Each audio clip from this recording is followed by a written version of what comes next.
now. All right, so Janet, can you please tell me a little bit about yourself and your company? Okay, my name is Janet, and I am the operations manager here at TradeTrans Corporation. Actually, I started about 20 years ago, and I only started temporary because I was actually pursuing my career as a full-time chef. I had gone to Johnson & Wales University. I was a chef and came here to help out for a little bit, and I just fell in love with the prospect of supply chain, and it had such an interest to me that I ended up taking a different career path, and I've been here ever since and just made my way through the trenches, as they say. TradeTrans is actually one of the global supply chain leaders. We are servicing over 45 countries, and I've started at the very bottom, and now I am the operations lead and lead my team. So it was started from the bottom up. Like that one Drake song. But exactly. I'm sure many of our viewers know Drake, but whatever. So how does your experience as a chef relate to your current role in operations? Well, the supply chain management we do here is actually for a bunch of quick service and fast casual restaurants. So it was good to have the background of knowing the equipment and the smallware that the different companies would need. So, and even the actual suppliers themselves, having to deal with them in the restaurant business and then coming over here and dealing with them. So it's a nice kind of mishmash of it all together. I bet. Mm-hmm. Do you still cook though when you're at home? I cook at home and I enjoy it. Like my Sundays give me at least 8 hours, and I just like to cook all day for the week and the family. So I enjoy it. Oh, well, that's good. That's probably better anyway. Yeah, because as a chef, we didn't get, the weekends off and the holidays off. So different. I can cook when I want now, not when I have to. Yeah, for pleasure instead. Exactly. And then, so what attributes do you think a successful supply chain leader has? Okay, so I have found that the biggest attribute here is to build a trusted relationship. We have multiple clients and we need to gain their trust. We need to listen with open ears and communicate. A lot of our clientele is international, so a lot of our communications is via email and working on different time things, and just being open to that communication whenever, wherever, and just getting to the best possible solution. Mm-hmm. How has COVID and the current pandemic affected your operations? Well, COVID here, because we're dealing with a lot of different countries, we were affected by their specific countries shutting down. So one by one, we were getting from the Middle East or from Europe, they're shutting down, getting curfews. So because of that, we had to hurry up and try to find alternative sources for the product we've already had on order, especially for food products. And also financing had come into issues just because of bank closures and stuff like that. So we came up with a bunch of unique payment plans, but we got through it all, and we just wanted to make sure that our customers were in a good position to open up when they were allowed to go back to their stores. Right. How are regulations changing for you as states start to open up and as countries are opening up? Well, we deal with strict regulations to begin with as international, so we're always keeping up with the different changing regulations. As of right now, nothing specifically has changed, maybe just the amount of money they're allowed to transfer out of country due to some restrictions put on. But as of affecting anything, we were pretty good. There hasn't been any changes or regulations on it, so. Oh, good. We're lucky. A perk, I guess you could say. Definitely. A perk in this little black cloud. Right. And then, are there any challenges that you have faced in the industry? And if so, how did you overcome them? Okay, so when I first started about 20 years ago, our customer and clientele is a lot of international, and they were accustomed to speaking to men only. So when I first started out, it was difficult being able to communicate and getting responses back to me as a female. But over the years, just the back and forth and the relationships that we've built, I've actually become their primary contact now, to where they're going to come to me first before anybody else in the company. Mhm. That's kind of cool to see that change, though. It was, because if you look at some websites, you know, still in the religious cultures, they have difficulties having communication with women. But if you gain their trust, they see that you're a leader and you're putting yourself out there for it, they're going to respond to you better. Mhm. That's like a big theme in the supply chain, is that it's typically dominated by men, but then given your past it with being a cook or a chef, that's also a pretty male-dominated industry, and a lot of people don't think that either. Oh, it definitely is. In Johnson and Wales, when I went, it was probably 80% men, 20% women in the culinary classes. But if you went over to the baking classes, it was more women than men. So it was different. And even in the kitchens when I cooked after I graduated, it was mostly dominated by men. And people don't usually think that way. You don't at all, because people make their comments about women in the kitchen or whatever. Yeah. And it's definitely not like that. Everyone loves to cook. Right. I mean, we've seen Chopped, so. Right, exactly. Yeah. Or watch Hell's Kitchen every once in a while. Yeah.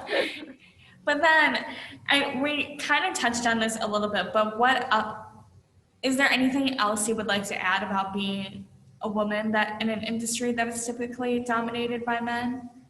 I just think that in the supply industry itself, in the supply chain industry, it's such a diverse industry. And going to different trade shows or different things, you just see a variety of different people. It's not always considered dominated by men or women. I think whoever's the best leader is going to make the best partner that you can be with. Mm-hmm. And I appreciate being a woman in the industry and getting my name out there. I really agree with you about that, but then I also just want to circle back, because you mentioned how you work with a lot of different cultures. Yes. How is that going on, or how is that working for you? Well, over the years, we've learned. It was a little difficult in the beginning because of the cultures. There are some food restrictions that countries can't take into their market. There's some actually food additives that you have in the United States that's not an issue. However, when you're shipping over to Middle East countries, it's banned. Like, you can't even have it listed. It cannot be in your product. You cannot send it there. Oh. So you have to learn all the different ins and outs of what country has what restrictions. So it's fun to learn, actually, because there's so many, and then you deal with different regulation groups such as AFANCA or Halal, and you gain close relationships with them where they're actually teaching you so you can learn for the next time. So we've had to deal with different regulations and different cultures of items that are banned or not banned from their countries. You must get an appreciation for that. Definitely. Too. Definitely appreciated, and just having a personal relationship with them as well. Like, through the COVID, not knowing that some cultures don't particularly celebrate a birthday, or and then one of my customers reached out and said they actually had a cake for their wife's birthday, even though they normally don't, but they wanted something to shine upon during this time. So it's just interesting how everybody deals with the different issues going on around the world. Right. And then, why do you think more women should be involved in the industry, and what can we do to recruit and retain more talented women?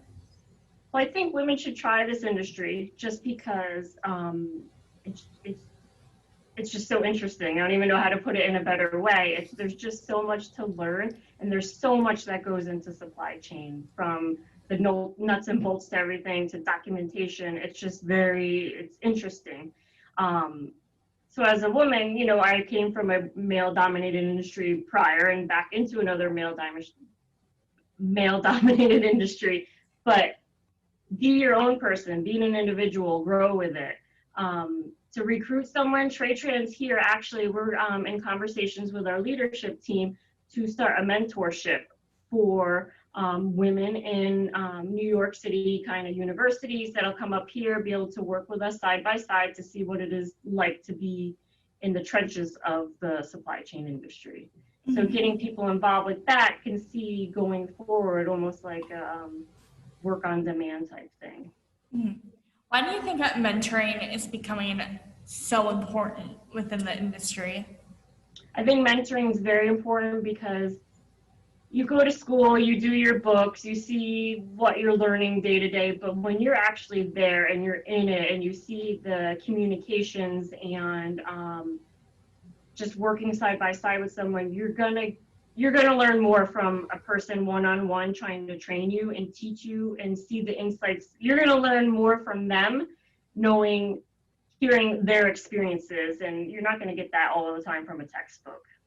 Right. And I think that's part of the reason why COVID was so hard is Right. because we missed those face-to-face interactions. Definitely.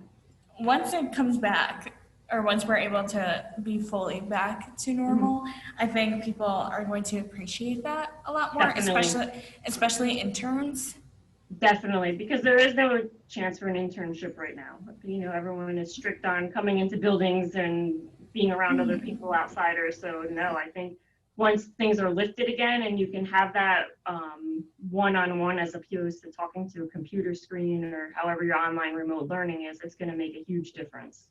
Right, especially in this industry, which is very hands-on. Definitely, yeah, exactly. That's why I said, like, I have a friend who is the culinary teacher. And I'm like, well, how do you do that via Zoom? Because it's remote A and B days on and off. And Oh my God. he's having them like start their food costs and what would you do if you started a restaurant. So doing some more of the operational type of stuff as opposed to hands-on. But it does create challenges when you need to learn how to bake a cake. Right. Oh, I didn't even think about that. That must be so challenging. Exactly. But then, what is some advice that you would give to someone starting out in the industry? The biggest advice is to be curious, want to learn, open your mind, take a class. When I first started, I had heard about hazmat shipping, and hazmat doesn't need to be just gasoline. It could be the flavorings for ice cream and everything. So I actually did some research on my own, found some hazmat classes, and now I am a certified hazmat shipper for TradeTrans. And it was such an added benefit to some of our clientele because we are shipping. You know, you never think your vanilla on the shelf set to make your cookies is hazmat, but it is. So it's nice to have that benefit to be able to do it. So if you're starting out in the industry, definitely be curious and definitely open your mind to learning every possible aspect. I think that's really good advice. Now, I have two questions for you. And they might be a little hard. They're going to be our last two for the day. Okay. But are you glad that you stuck with the supply chain? Absolutely. It seeing the differences and changing from going to, you know, starting out everything handwritten. Now everything is electronic. You can go to robots in your warehouses. It's just amazing to see the evolution of supply chain from the beginning. And it's been almost 20 years. So starting out in the beginning, it was really like, you know, we were sending our orders via fax machine. Now no one even knows what a fax machine is. So it was definitely the right path from taking, leaving cooking apart, making cooking my passion as now and my hobby. And this is like an obsession, I guess you could say, the supply chain. And on a side note, I actually met my husband here and we have a beautiful family. So I definitely know I took the right career path. Oh, what a happy story. Exactly. Yep. I met my husband going away to hazmat training classes. So it was definitely be curious. Oh, I love that. But then, Yes. Janet, I just have one last question for you today. And so, what does it mean to you to be listed as one of SCCE's first women in supply chain? It is absolutely, truly an honor. I was ecstatic when I heard to be part of something that is the first ever. And to know that I've been in this industry for almost 20 years and just watched the changes and everything, and now being as a woman and being celebrated for that in this type of industry, it just means the most to me.